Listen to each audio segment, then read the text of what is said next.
Yan guys, ang nagawa ko na ribbon. Ribbon ito sa mga cake na dineliver nila guys. So, kinuha ko yung ribbon at ito yung pinagkaabalahan ko guys. So, ayan.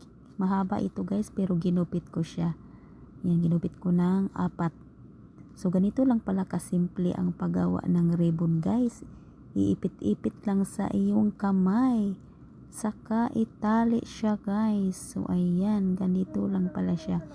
Basic lang kayo siya, madali lang siya guys. Ayan guys, oh. Tali lang natin siya, then tanggalin natin sa ating kamay. At magiging resulta na yung ribbon. O diba ang ganda guys? Cute. Ang cute ng ribbon. So ganito lang pala guys. O diba?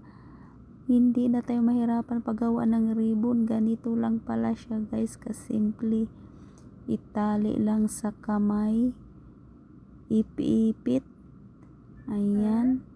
Ipit natin. Then, ipalikos-likos ng 3 bisis. Then, saka itali siya guys. Ayan. Oh.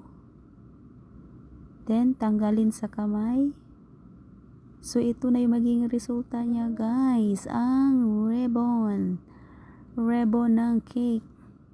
Ang pinagkaabalahan ko. O, diba guys? Ang ganda-ganda pag tingnan siya guys. O, diba? Ribbon ng cake yan guys. Thanks!